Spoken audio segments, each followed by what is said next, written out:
Drama की starting हमारी main female lead शाओजू से होती है, जो 3 साल से सिर्फ एक ही खुशखबरी का वेट कर रही है कि कब वो माँ बने। तभी डॉक्टर से पता लगता है कि अब वो प्रेग्नेंट है। ये सुनकर शाओजू तो बहुत ही ज़्यादा खुश हो जाती हैं कि डॉक्टर, क्या आप सच कह रहे हैं? डॉक्टर हामी भरती हैं तो शाओजू अपने हस्बैंड को मैसेज करके बताती है कि मेरे पास तुम्हारे लिए एक सरप्राइज़ है।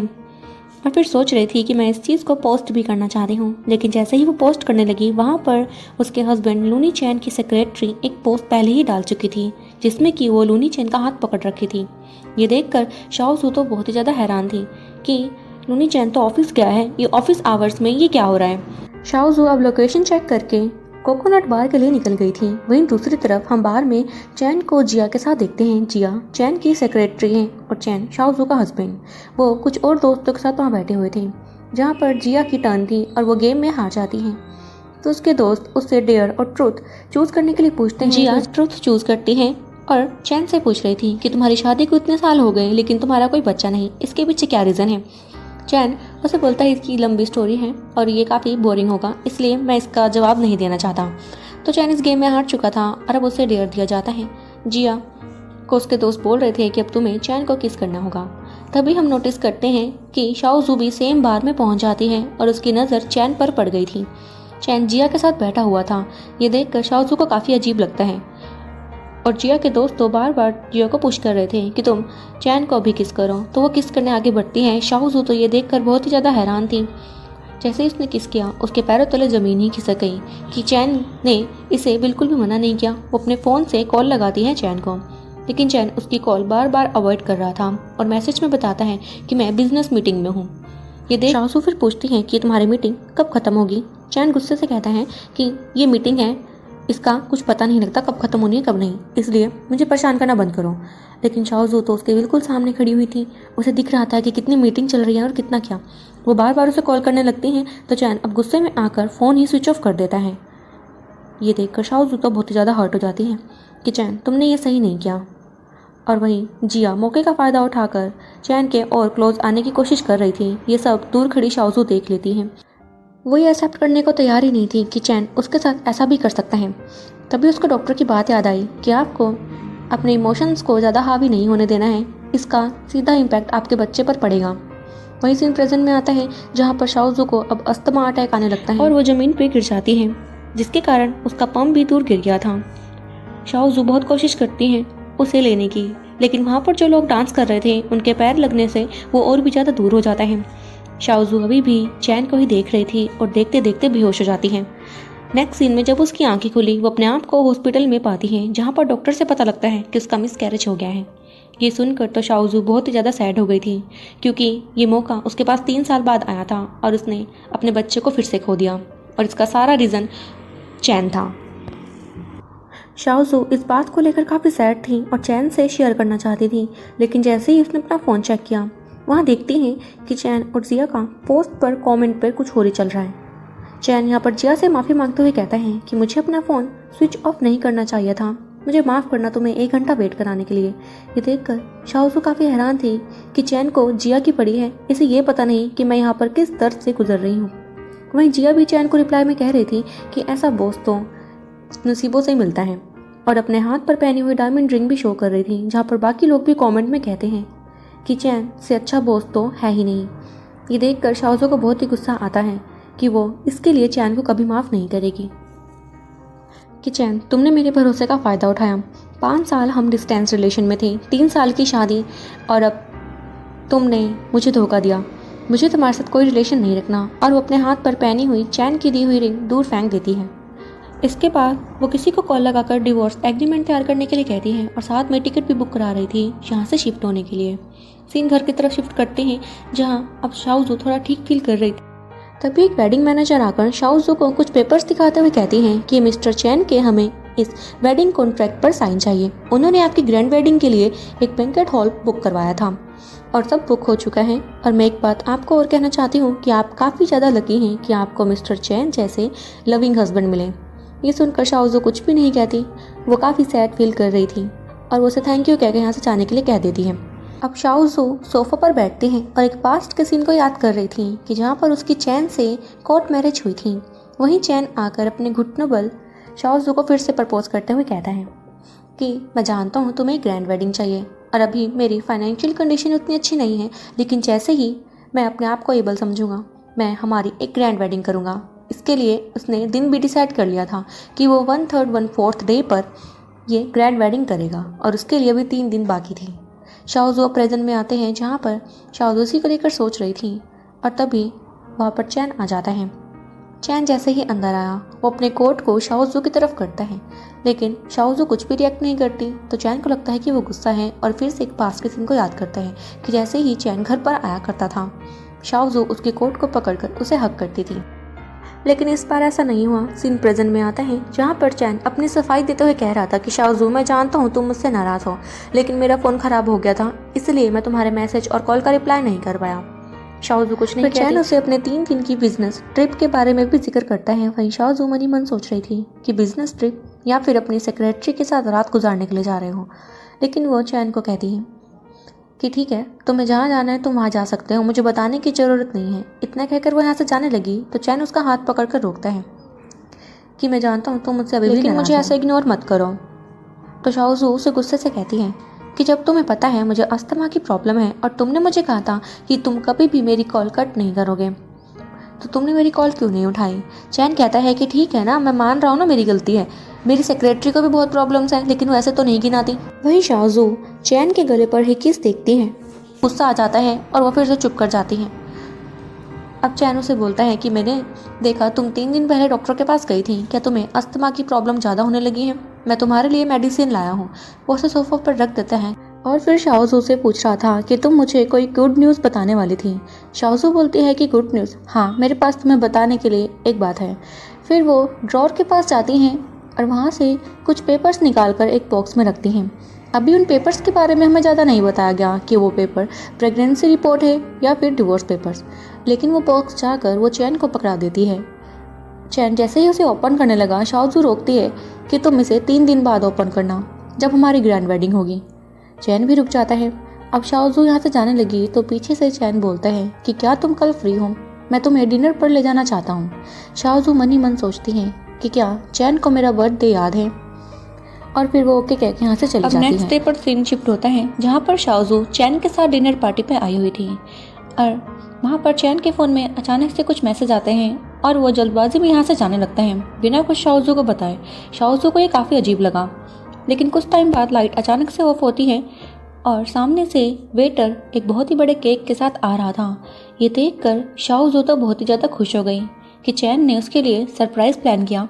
ये काफ़ी अनएक्सपेक्टेड था।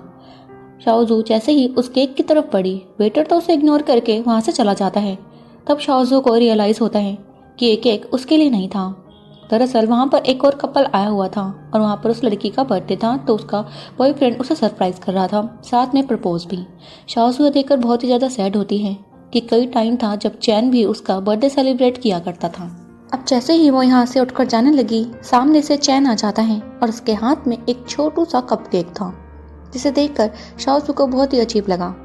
लेकिन वो चैन को कुछ ना बोलकर अपनी बर्थडे पर विश मांगने लगते हैं और तभी चैन के फ़ोन में वॉइस मैसेज आता है जिसमें कि बोल रहा था कि चैन अगर तुम यहाँ पर जल्दी नहीं आए तो मैं तुमसे नाराज़ हो जाऊँगी। ये शाओजू भी सुन लेती है और चैन अब बहाना बनाकर यहाँ से चला जाता है। चैन के जाने के बाद शाओजू एक पास्ट के सीन को याद कर रही थी कि जहाँ चैन शाओजू का बर्थडे काफ़ी अच्छे से सेलिब्रेट करता है और साथ में प्रॉमिस भी कि आज के बाद वो तुम्हारे सारे बर्थडे साथ में ही सेलिब्रेट करेगा। ये देखकर शाओजू काफ़ी सैड फील कर रही थी कि एक तब टाइम था और एक आज का टाइम है जब चैन मेरे साथ एक पल भी बैठना पसंद नहीं करता। ये सब सोचकर वो घर जाने ही लगी कि तभी वही लड़की शाओजू से टकरा जाती है और उसका केक शाओजू के बालों और मुंह पर लग गया था। वो माफ़ी मांगती है तो शाओजू उसे हैप्पी बर्थडे विश करके आराम से यहाँ से चली जाती है। घर की तरफ शाओजू को देखते हैं जो शावर लेकर बाहर आ गई थी। फिर डिवोर्स पेपर्स की तरफ देखकर कह रही थी कि चैन एक बार तुमने इन पेपर्स पर साइन कर दिया, उसके बाद मैं तुम्हारी शक्ल ज़िंदगी में कभी नहीं देखूंगी। और फिर उन पेपर्स को ड्रॉर में रख देती हैं। उसके बाद वो सो जाती हैं। वहीं चैन घर पर आता है तो देखता है कि शाओजू सो रही है और वो उसे उठाकर कहता है कि मैं बहुत ज़्यादा भूखा हूँ, मुझे खाना चाहिए। और फिर वो एक डिश का नाम ले रहा था। शाओजू जैसे ही उठी उस डिश का नाम सोचते ही उसके दिमाग में ख्याल आता है जिया का, क्योंकि उसने अपनी पोस्ट में मेंशन किया हुआ था कि उसे भी सेम डिश पसंद है। शाओजू कुछ कहती है कि उससे पहले उसे चैन के हाथ पर लगा हुआ घाव का निशान दिखता है और एक पास्ट के सीन में हमें पता लगता है कि शाओजू पर किसी ने अटैक कर दिया था और तभी चैन ने उसकी जान बचाई और उसी बीच चैन के हाथ पर चाकू से वो निशान आ गया था। अब सीन प्रेजेंट में आता है जहाँ पर शाओजू कह रही थी कि उसका रिपे मैं तुम्हें अभी तक नहीं कर पाई हूँ और शायद कभी कर भी ना पाऊँ। उसका दिल पिघल जाता है और वह आराम से खाना बनाने के लिए उठ जाती है। वो किचन में खाना बना ही रही थी कि तभी जिया घर पर आती है, जो चैन से कह रही थी कि बॉस, आपकी बेल्ट मेरे घर पर छूट गई थी तो मैं उसे ही लौटाने आई हूँ। वहीं पीछे से शाओजू ये सब सुन लेती है। चैन बोलता है कि तुम्हें इतना कष्ट करने की ज़रूरत क्या थी, मैं कल काम पर आता तो मुझे ये बेल्ट वहाँ भी दे सकती थी। तो जिया बोलती है कि मुझे लगा सिस्टर गुस्सा करेंगी क्योंकि आपका सामान मेरे घर पर जो था। शाओजू ये सब सुनकर गुस्से तो कर रही थी लेकिन वो रिएक्ट नहीं करती। फिर जिया चैन से पूछती हैं कि क्या मैं आपको ये बेल्ट पहना सकती हूँ। चैन हामी भर देता है। वहीं शाओजू पीछे से अभी भी ये सारी हरकतें देख रही थी। जिया तो चैन के काफ़ी क्लोज आने की कोशिश करती हैं और चैन भी ये सब इंजॉय कर रहा था। शाओजू को गुस्सा आता है कि चैन ऐसा कर क्यों रहा है, लेकिन फिर अपने आप से बोलती है कि मैं भी क्या ही एक्सपेक्ट कर रही हूँ। अब जिया चैन के साथ अंदर आ जाती हैं और देखती हैं कि शाओजू उसकी फेवरेट डिश खा रही है और बोलती है कि सिस्टर, आपने मेरी फेवरेट डिश बनाई है, क्या ये मेरे लिए है? आपका बहुत बहुत थैंक्स। शाओजू कुछ भी नहीं कह रही थी। वहीं फिर जिया सोचती है कि क्या इसे गुस्सा नहीं आ रहा है कि मैं चैन कितने क्लोज आ रही हूँ। और वो चैन से कहती है कि आप काफ़ी ज़्यादा लकी हैं कि आपको ऐसी वाइफ मिली है जिन्हें की गुस्सा आता ही नहीं। और वो जानबूझकर चैन के ऊपर गिर जाती है। चैन पूछते हैं क्या तुम ठीक फील कर रही हो? जिया बोलती हैं कि नहीं, मुझे चक्कर आ रहे हैं क्योंकि मैंने सुबह से खाना नहीं खाया। अब चैन जिया कितनी केयर करने लगता है, उसे अपने हाथों से खाना खिला रहा था। शाओजू इसे इग्नोर करते हुए अपने रूम में जाती हैं और डिवोर्स पेपर्स को उसी मैरिज कॉन्ट्रैक्ट वाले पेपर्स के बीच में मिला देती हैं और उस फाइल को लेकर चैन के पास आती हैं और बोलती हैं कि वेडिंग मैनेजर 2 दिन पहले ये डॉक्यूमेंट्स लाई थी, तुम्हें इस पर साइन करनी होंगी। वहीं पर चैन जो जिया के साथ बहुत ही ज़्यादा बिजी था, जिया भी मौके का फ़ायदा उठाकर चैन के पूरी क्लोज आ रही थी। चैन नोटिस नहीं करता कि वो पेपर किस चीज़ के हैं और बिना देखे ही साइन कर देता है। शाओजू का काम तो यहाँ पर कंप्लीट हो चुका था और वो बिना कुछ कहे अंदर चली जाती है। अब हम नेक्स्ट डे देखते हैं। वो दिन आ चुका था जहाँ पर चैन और शाओजू की शादी होनी थी और वेडिंग प्लानर शाओजू की ड्रेस भी ले आए थे और कहते हैं कि ऐसी ड्रेस तो उन्होंने इससे पहले कभी नहीं देखी। मिस्टर चैन तो अपनी वाइफ से बहुत ही ज़्यादा प्यार करते हैं, ऐसे हस्बैंड भगवान सबको दें। क्या तुम्हें पता है कि ये ड्रेस शाओजू ने खुद ही डिज़ाइन करी है और चैन ने उसके इस ड्रीम को रियलिटी में बदल दिया है। ऐसे हस्बैंड अगर मुझे मिल जाएं तो मैं तो दुनिया की सारी खुशियाँ पालूं। वहीं ऊपर खड़ी हुई शाओजू ये सब सुन रही थी और फिर से एक पास्ट के सीन को याद करती हैं कि जहाँ पर शाओजू अपनी ही वेडिंग ड्रेस डिज़ाइन कर रही थी और चैन वहाँ आकर उसे बोलता है कि अभी तो हमारी शादी होने में बहुत ही दिन बचे हैं, तो तुम अभी से प्लानिंग करने लग गई। शाओजू बोलती है कि मैं वर्ल्ड की सबसे बेस्ट वेडिंग ड्रेस पहनने वाली हूँ, तो मुझे प्लानिंग तो अभी से स्टार्ट करनी होगी ही। और सीन अब प्रेजेंट में आता है जहाँ शाओजू नीचे जाती हैं अपनी वेडिंग ड्रेस के पास और वेडिंग प्लानर बोल रहे थे कि मैम, आप पर ये ड्रेस काफ़ी सुंदर लगने वाली है। तो शाओजू बोलती है कि मेरा वेट लॉस हो गया है, इसलिए मुझे नहीं लगता कि ये ड्रेस मुझे फिट आएगी, मुझे पेयर ऑफ सीजर ला कर दो। अब जैसे ही उसके हाथ में सीजर आई, शाओजू अपना गुस्सा सारा का सारा ड्रेस पर निकालते हैं और साथ में वो सारे पास्ट के सीन याद करने लगती हैं जहाँ पर चैन ने उससे प्रॉमिस किया कि वो एक ग्रैंड वेडिंग करेगा। कैसे वो 1314 डे पर उसे फिर से प्रपोज करेगा और ये वेडिंग सब ध्यान रखेंगे और तुम्हारा हर बर्थडे मैं तुम्हारे साथ सेलिब्रेट करूँगा, तुम्हें ज़िंदगी की सारी खुशियाँ देने की पूरी कोशिश करूँगा। और फिर वो दिन भी याद करती है जहाँ पर उसने चैन को जिया के साथ देखा और उसके पैरों तले ज़मीन खिसक गई। उस दिन उसकी ज़िंदगी की सारी खुशियाँ ख़त्म हो गई जब उसने अपने बच्चे को खोया। ये सब याद करके शाओजू उस ड्रेस के चितरे चितरे कर देती है। शाओजू ने उस वेडिंग ड्रेस को एक मिनी ड्रेस में बदल दिया था और खुद से ही बात करते हुए कहती है कि अब ये मेरा टाइम है, ये मेरी ज़िंदगी की एक नई शुरुआत है जिसमें मैं चैन को दूर दूर तक नहीं आने दूंगी। और वो उन वेडिंग प्लानर से कहती है कि आप मेरा मेकअप करना स्टार्ट कीजिए। कुछ देर बाद हम शाओजू का नया रूप देखते हैं जहाँ वो बहुत ही ज़्यादा सुंदर लग रही थी और उसके हाथ में डिवोर्स पेपर्स थे जो नीचे आकर वो वेडिंग प्लानर को देती हैं कि अपने साहब को ये पेपर्स दे देना और यहाँ से निकल जाती है। वहीं दूसरी तरफ हम चैन को देखते हैं जो वेडिंग वेन्यू पर पहुंच चुका था। उसके साथ वाला आदमी उनकी लव स्टोरी को डिफाइन करते हुए बताता है कि मिस्टर चैन, इन्होंने अपनी वाइफ को प्रॉमिस किया था कि वो 1/3 1/4 डे पर एक ग्रैंड वेडिंग उन्हें गिफ्ट करेंगे और वो दिन आज आ चुका है। तो मिस्टर चैन को मैं बधाई देता हूँ कि उनके लव के ये 10 साल पूरे हो चुके हैं और उनकी वाइफ को भी इनवाइट करता हूँ। और वो जैसे ही शाओजू का नाम पुकारता है वहाँ से कोई भी अंदर नहीं एंटर होता। ये देखकर चैन भी हैरान था और बोल रहा था कि एक बार नाम और लो, शायद उसे सुना ही ना दिया हो। तो उसका आदमी दोबारा से इनवाइट करता है कि मिसेस शाओजू, आपको मैं इनवाइट करता हूँ, चैन आपका वेट कर रहे हैं, आपकी लव स्टोरी पूरी होने ही वाली है। लेकिन तब भी शाओजू की तरफ से कोई रिप्लाई नहीं था। तो चैन को गुस्सा आता है। तभी डोर खुलता है और वहाँ से वेडिंग प्लानर भागते हुए आ रही थी। उसके हाथ में डिवोर्स पेपर्स थे।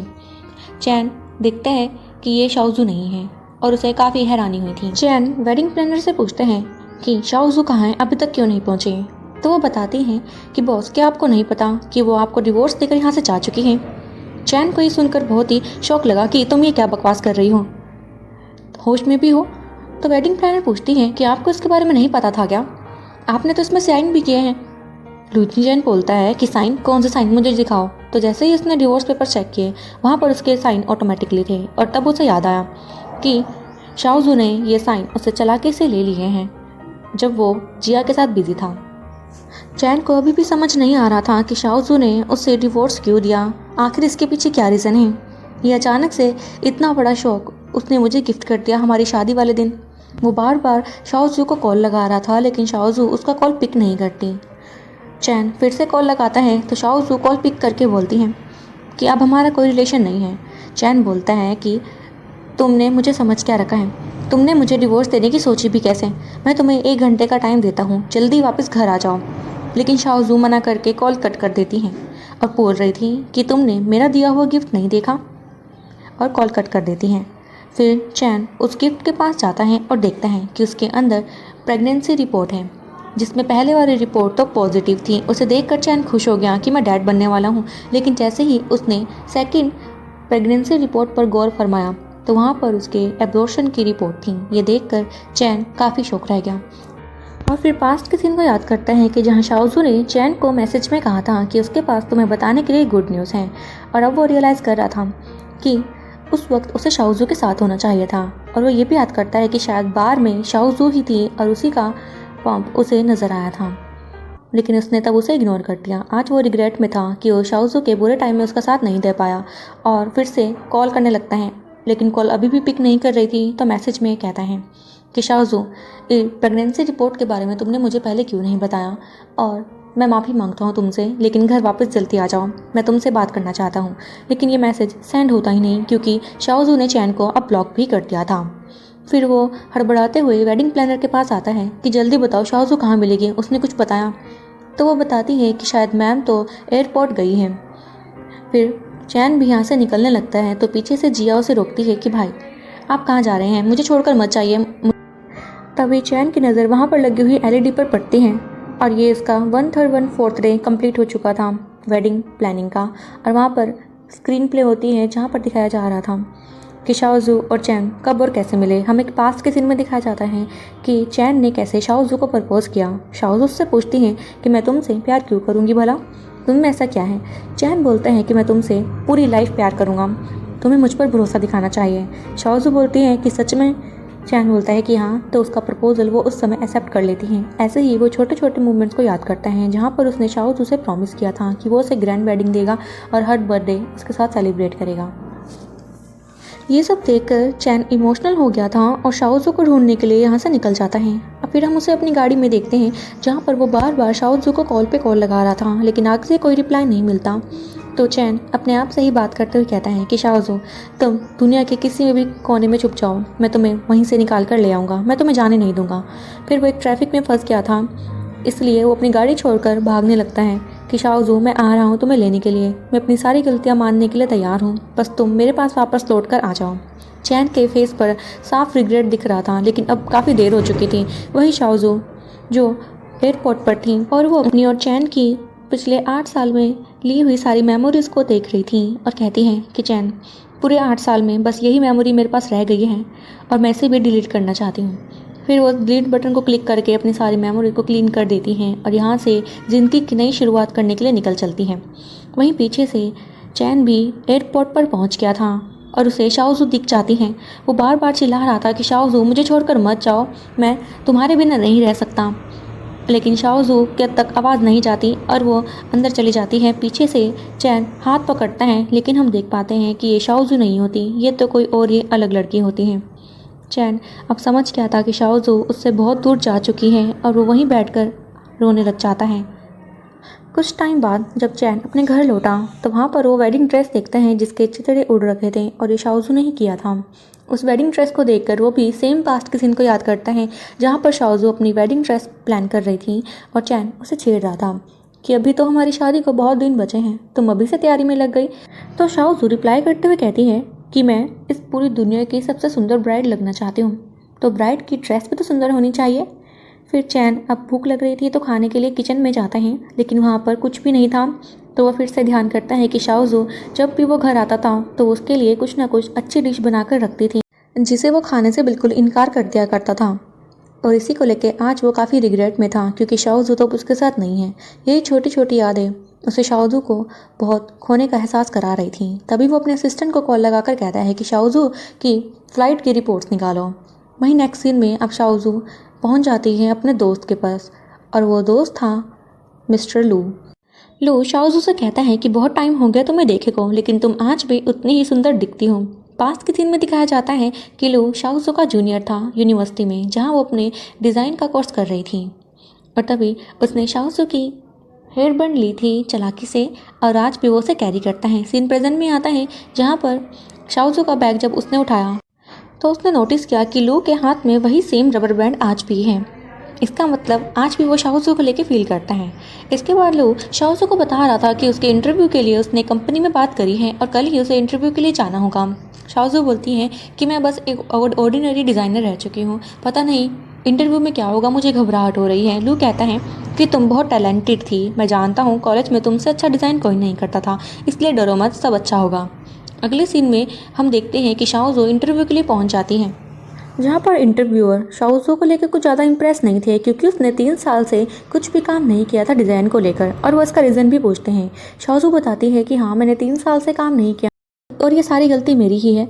मैं एक लड़के के प्यार में इतना पागल हो गई, इतना अंधा ट्रस्ट मैंने उस पर किया कि मैं उसकी एज अ वाइफ बनकर ही रह गई। लेकिन अब मुझे रियलाइज़ हुआ कि मुझे अपने लिए कुछ करना है। लेकिन इंटरव्यूअर से पूछते हैं कि हमारे पास और काफ़ी ऑप्शंस हैं जो रेगुलर अपना काम कर रहे हैं, तो हम आपको हायर क्यों करेंगे। शाओजू ने बोलती हैं कि मैंने इन दिनों भी कुछ काम किया है, आप मेरे काम को देख सकते हैं। फिर शाओजू अपने कुछ डिज़ाइंस इंटरव्यूअर को दिखाती हैं जिसमें कि उसने ब्लैक गाउन डिज़ाइन किया हुआ था, जिसे देखकर इंटरव्यूअर कहते हैं कि हम वेडिंग ड्रेसेस की थीम रखते हैं और तुमने इसे ही ब्लैक कलर का कर दिया, जबकि वुमेन का ये सबसे स्पेशल डे होता है।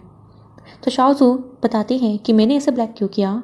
तो वो कह रही थी कि वुमेन को कोई डिफ़ाइन नहीं कर सकता और ब्लैक अपने आप में ही एक अनडिफाइंड कलर है, तो इसीलिए मैंने वुमेन की वेडिंग ड्रेस को ब्लैक में रखा है। और वेडिंग ड्रेस सिर्फ वेडिंग पर पहनने के लिए नहीं होती, ये उन सभी सिंगल मदर के लिए भी है जो अपने आप अपनी केयर रखती है और अपने बच्चों को पालना जानती है। ये सब सुनकर इंटरव्यूअर उसके इस थॉट से काफ़ी ज़्यादा खुश हो रहे थे और उसे जॉब ऑफर कर देते हैं। अब शाओजू खुशी खुशी घर जा ही रही थी कि तभी उसे अस्थमा अटैक आता है और तबीयत खराब होने लगती है। वो ज़मीन पर भी गिर जाती है। तभी लू आकर उसकी जान बचाता है और नोटिस करता है कि शाओजू के हाथ पर चोट आ गई है नीचे गिरने से, और वो उससे पूछता है कि तुम्हें डॉक्टर के पास चलना चाहिए इस मेडिसिन के लिए। तो शाओजू मना करती है कि ये तो मामूली सी चोट है, मेडिसिन लगाने से ठीक हो जाएगी, डॉक्टर के पास जाने की ज़रूरत नहीं। तो लू उसकी मेडिसिन लेने के लिए यहाँ से जाता है। तभी पीछे से चैन आवाज़ लगाता है कि शाओजू, मैं तुम्हें लेने के लिए आ गया। शाओजू हैरान थी कि चैन यहाँ पर कैसे पहुँच गया। चैन आते ही शाओजू को हक कर लेता है और कह रहा था कि तुम्हें अब मेरे साथ घर चलना चाहिए, अपना ये गुस्सा छोड़ दो। शाओजू उसे दूर करती है धक्का मारकर कि तुम हो तो कौन हो मुझे घर ले जाने वाले, हमारे बीच में अब कोई रिलेशन नहीं, इसलिए मेरी लाइफ को डिस्टर्ब करना बंद कर दो। तो चैन कहता है तुम ये कैसी बातें कर रही हो, क्या तुम भूल गई तुम्हारे पेट में मेरा ही बच्चा था। शाओजू बोलती है कि तुमने उस बच्चे की बिल्कुल भी कदर नहीं करी और मेरे बुरे टाइम में तुम मेरे साथ नहीं थी, तो उस बच्चे का जिक्र मत करो।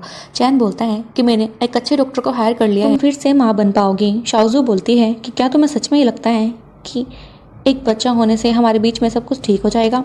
चैन बोलता है कि मैं अपनी सारी गलतियों की माफ़ी मांगता हूँ, लेकिन प्लीज़ मेरे साथ घर चलो। वो उसे ज़बरदस्ती हाथ पकड़कर ले जाने लगा तो वहीं लू आ जाता है और कह रहा था कि जब शाओजू मना कर रही है तो तुम ज़बरदस्ती क्यों कर रहे हो। तो चैन पूछता है कि ये कौन है, लेकिन फिर उसे याद आता है कि तुम तो शाओजू के जूनियर रह चुके हो ना, अपनी लिमिट में रहो। तुम हम दोनों के बीच में मत पड़ो तो सही रहेगा। मैं शाओजू का हस्बैंड हूँ। शाओजू चिल्लाकर कहती है कि तुम मेरे हस्बैंड थे, तुम मेरे एक्स हस्बैंड हो। ये सुनकर लू कहता है कि अब तुम्हें सुनाई दिया कि शाओजू तुम्हें नहीं चाहती, तुम्हें यहाँ से जाना चाहिए। तो चैन गुस्से से अब लू का कॉलर पकड़ लेता है और वो दोनों लड़ने लग गए थे कि मैं तो उसका एक्स हस्बैंड हूँ ना, तुम्हारा शाओजू से क्या रिलेशन जो तुम यहाँ पर अभी तक रुके हुए हो। शाओजू उन दोनों को छुड़वाती है और लू को यहाँ से जाने के लिए कह देती है। लू सैड था कि शाओजू ने उसे जाने के लिए कहा, लेकिन वो कुछ नहीं कहता। मेडिसिन बॉक्स शाओजू के हाथ में देता है और यहाँ से चुपचाप चला जाता है। चैन बोलता है कि चलो अब तुम्हारा ये दोस्त चला गया तो तुम्हें मेरे साथ चलना चाहिए, लेकिन शाओजू कहती है कि मैं तुम्हें भी यहाँ से जाने के लिए कह रही हूँ। इतना कहकर शाओजू घर की तरफ आ गई थी और चैन भी पीछा करते करते उसके घर तक आ जाता है। स्नोफॉल काफ़ी हो रही थी और शाओजू तो अपने घर में थी और चैन बाहर उसका वेट कर रहा था कि कब वो बाहर आए और उससे बात करे या फिर उसे ही घर के अंदर बुला ले, लेकिन शाओजू ऐसा नहीं करती। वो बालकनी से चैन को देख रही थी और कॉल लगाती है कि तुम मुझसे क्या बात करना चाहते हो, अब बात करने के लिए कुछ नहीं बचा। चैन बोलता है कि मुझे एक बार तो बताओ कि तुमने इतना बड़ा स्टेप क्यों लिया, तुम अचानक से मुझे हमारी शादी वाले दिन डिवोर्स पेपर्स थाम कर चली गई। शाओजू उसे बोलती है कि कुछ बताने के लिए बचा है क्या, मैं 8 साल से तुम्हारे साथ रिलेशन में थी। 3 साल मुझे तुमने वाइफ का टैग दिया, लेकिन वाइफ से ज़्यादा प्यार कभी नहीं दिया। तुमने वो सारे हक जिया को दिए। ये सुनते ही चैन समझ आता है कि शाओजू बहुत ही गुस्सा है क्योंकि उसने जिया के साथ बहुत टाइम बिताया और वो माफ़ी मांगते हुए कहता है कि मैं जानता हूँ मैंने तुम्हें इन दिनों काफ़ी इग्नोर किया है, लेकिन प्लीज़ वापस चलो। मैं जिया को कंपनी से निकाल दूंगा, उससे कोई रिलेशन नहीं रखूँगा। लेकिन शाओजू कुछ सुनने के लिए तैयार नहीं थी और कॉल कट कर देती है। पूरी रात बीत जाती है और जैसे ही वो सुबह उठी देखती है कि चैन तो अभी भी उसके घर के बाहर बैठा हुआ है और ठंड से कांप रहा है। अब जैसे ही शाओजू अपने काम के लिए जाने लगी तो चैन उसे फिर से रोकता है कि क्या तुम्हारा डिसीजन नहीं बदला। शाओजू बोलती है कि तुम कुछ भी कर लो, मेरा डिसीजन नहीं बदलेगा। चैन बोलता है कि मुझे तुम्हें कुछ बताना है और वो बताता है कि उसकी एक छोटी बहन थी जिसे कि हार्ट की प्रॉब्लम थी और वो नहीं बच पाई। और जैसे ही उसे पता लगा कि जिया को भी सेम हार्ट की प्रॉब्लम है तो उसके दिल में एक सॉफ्ट कॉर्नर बन गया जिया के लिए, तभी वो उसकी ज़्यादा केयर करने लगा है। लेकिन शाओजू बोलती है कि तुम्हें जो मर्जी करो, मुझे कोई फ़र्क नहीं पड़ता और मेरा रास्ता छोड़ो। जाने लगी तो चेक करती है कि चैन को तो काफ़ी तेज़ फीवर है और चैन वहीं बेहोश हो जाता है। तो शाओजू हॉस्पिटल कॉल लगाकर बताती है कि यहाँ पर एक आदमी बेहोश हो गया है, आप जल्दी ही एम्बुलेंस भेज दीजिए। अब शाओजू अपनी कंपनी पहुँचते हैं और लिफ्ट ओपन करती है। चैन भी वहीं पहुँच जाता है, साथ में टिफ़िन भी था। शाओजू बोलती है कि तुम्हें तो खाना बनाना नहीं आता तो तुमने ये कहाँ से ऑर्डर किया। चैन बोलता है कि मैंने ये तुम्हारे लिए बनाया है और एक पास्ट के सीन में हमें दिखाया जाता है कि चैन ने बड़ी मुश्किल से शाओजू के लिए इस टिफ़िन को पैक किया था, जिस बीच उसकी उंगली भी कट गई थी। और वो शाओजू से कहता है कि अगर तुम्हें ये पसंद आएगा तो मैं ये तुम्हारे लिए रोज़ कर सकता हूँ। लेकिन शाओजू बिना कुछ कहे यहाँ से चले जाती हैं। वहीं चैन को कुछ चांसेस लग रहे थे कि शाओजू उसके पास मुड़कर आ सकते हैं। कुछ दिन बाद अब हम शाओजू को हॉस्पिटल पर देखते हैं जहाँ वो अपने अस्थमा की प्रॉब्लम के लिए गई हुई थी और वहीं कॉन्सिडेंटली चैन भी जिया को लेकर आया हुआ था। वहीं जिया अब शाओजू को देख लेती है और कहती है कि सिस्टर आप यहाँ पर कैसे हैं और क्या तुम यहाँ पर अकेली आई हो।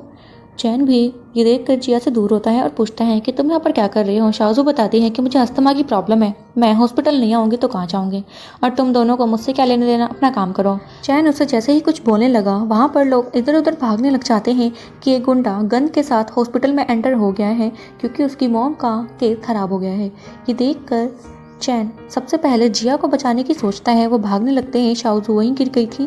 चैन ने जैसे ही नोटिस किया वो शाओजू के पास भागा, लेकिन जिया से रोक लेती हैं कि भाई मेरे दिल में बहुत दर्द हो रहा है। तो चैन की प्रायोरिटी जिया थी और वो उसे एक सेफ जगह पर ले आता है। ये सब शाओजू जब देखती है उसके दिल से चैन के लिए सारी रिस्पेक्ट ही खत्म हो जाती है।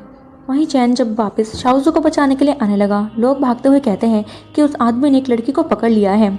चैन उससे पूछता है कि आप किस लड़की की बात कर रहे हैं, उसका हुलिया क्या था। तो वो बताती है कि उसने व्हाइट कलर की ड्रेस पहनी हुई थी। तभी गोली चलने की आवाज़ आती है और चैन बहुत ज़्यादा घबरा जाता है। भाग कर वहाँ पहुँचा तो देखता है कि वहाँ वाइट कपड़े में एक डेड बॉडी पड़ी है, जिसे देख कर उसकी जान ही निकल गई थी कि ऐसा नहीं हो सकता।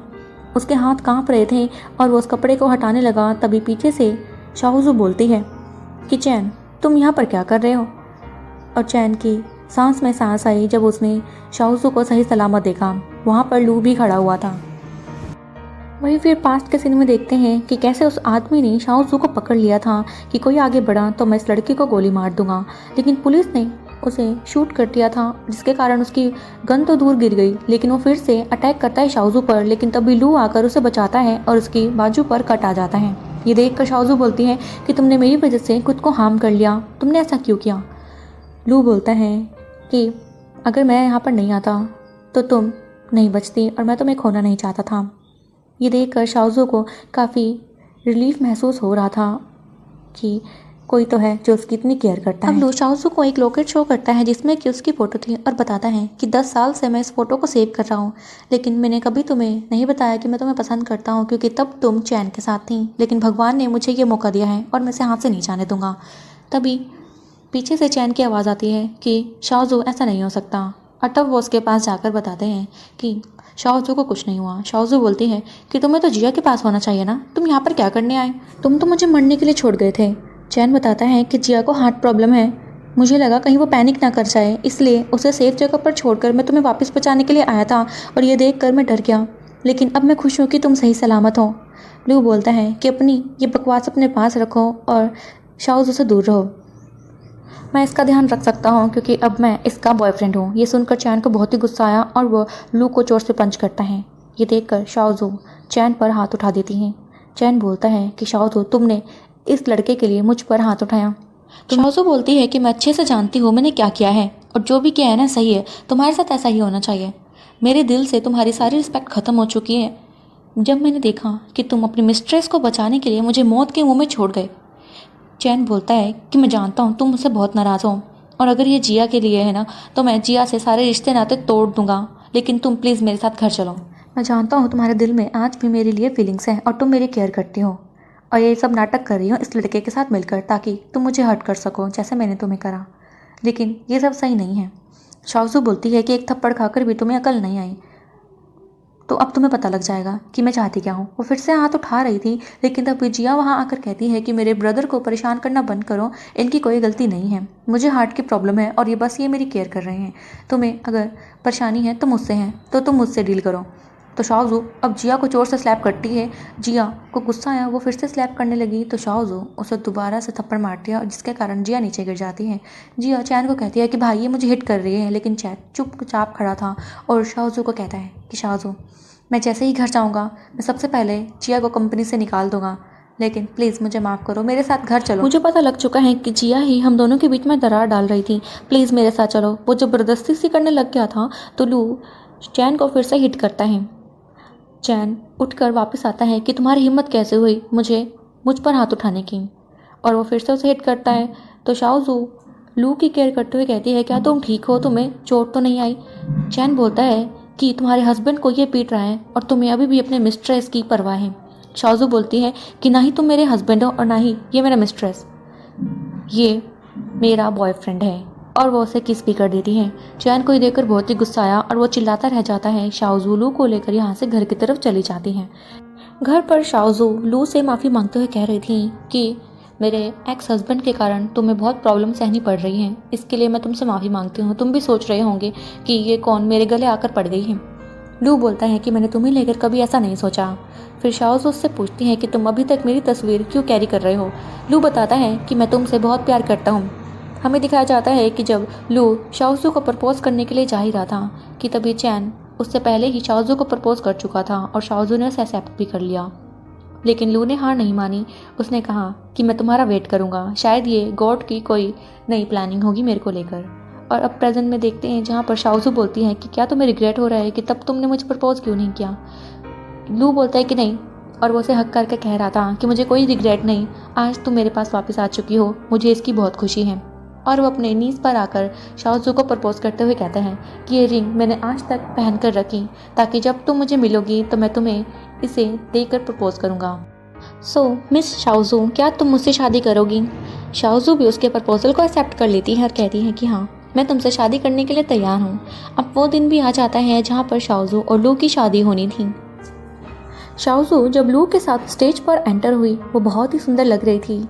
शाओजू का सपना पूरा हो चुका था कि वो अपना डिज़ाइन करा हुआ गाउन अपनी शादी पर पहनेगी, और ये सपना उसने लू के साथ पूरा किया।